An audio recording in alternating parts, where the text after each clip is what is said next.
I hope everybody's well. Happy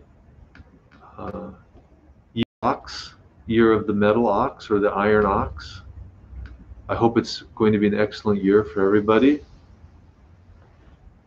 I mentioned yesterday, some of you may have seen that the ox year comes immediately after the rat year, and the ox has the ability to sort of undo the damage that the rat has created. Not that the rat year is always bad, but the ox does have that capacity. So hopefully this year, during the year of the ox, the damage done during the rat year will be remedied. Now, one characteristic of the ox year is it says it's slow and steady. So it's sort of like more of the same old, but keep going like an ox, steady, plowing the field, and slowly, the situation changes. So it's a situation for keep going. Don't become disanimated. Also, they say hard work and steadiness is rewarded during the year of the ox, and to avoid big risks. So, in the Chinese astrology, animal signs that tend to be impulsive and jumpy, for example, tigers, horses, monkeys, they don't do necessarily well unless they control their urges during the year of the ox. I happen to be a horse. I'm a fire horse. So I'm very impulsive and jumpy. So this year I have to really control myself to not do any kind of impulse buying, if you understand what I mean. And just sort of have a long range plan, take my time, be steady, persistent. Then the ox year rewards that kind of behavior. Also, because it's a metal element year, they say it's very important cleanliness, especially because it's ox and metal. They say take special care to keep your bedroom clean. So that they say sleeping is very important to the ox. The ox works tirelessly, but also they sleep, and they sleep deeply, and they sleep for a long time. And it's very important for them to replenish their energy. So also sleep is supposed to be very important this year. So cleanliness and sleep means take very good care of your bedroom, make your bed, make sure it's clean, well lit, uh, aired out, etc. Then one other aspect they say bothers the ox energy is too much radio activity, too much talk, too much news, too much gossip, etc. Too much social media. So it's important to try to turn down the volume on all the rhetoric that's going on politically, environmentally. Take a little break, take a deep breath, because people are almost getting in a hysterical state with so much information. So turn down the notch a little bit, turn the radio down, turn the Facebook and the Twitter down, and go back to a place of silence, calm, and contemplation. So those are just a few observations about this year. Like I said, I hope it's a good one. The other thing that I was reading some different Chinese astrologers, they say there's supposed to be a big shift late July, early August.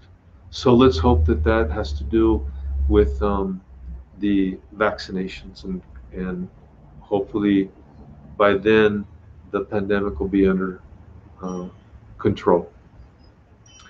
So last week we were talking about the auspicious prayers, and specifically we had talked about the 8 great fears. So I just wanted to go over those again quickly for those of you who maybe didn't participate last week, but also it's always good to repeat to help us remember what are the 8 great fears. So the 8 great fears, they have a external symbol, and then they have an internal meaning. So the first great fear is fear of elephants, which symbolizes ignorance. The second great fear is fear of fire, which symbolizes anger. The third great fear is fear of lions, which are the symbol for pride. The fourth great fear is fear of thieves, which is the symbol for wrong views. Why wrong views? Because wrong views steal all of our merit, steal the possibility of any positive qualities. The fifth is floods, which symbolize greed. The sixth is snakes, which symbolize envy. The seventh is imprisonment, which symbolizes miserliness. And the eight are demons, which symbolize doubts. You know, we can understand doubts are a little bit like demons. We're always doubting ourselves. We're always doubting the situation. We're doubting if we're doing the right thing on our spiritual path. Then they're like little demons that are constantly wearing away at us and taking away our dynamic energy to do the things that we need to do.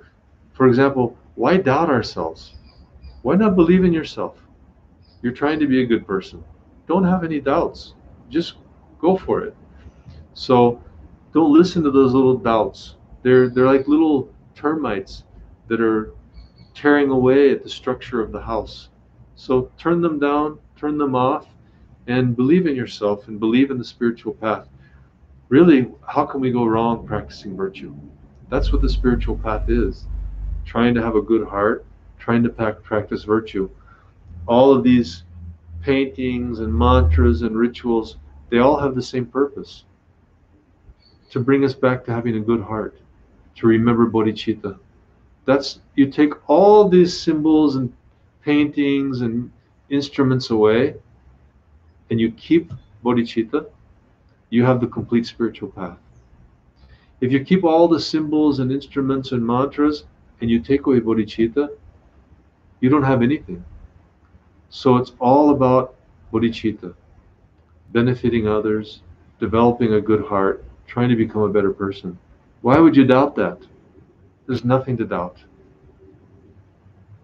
Put your doubts aside and focus on benefiting others.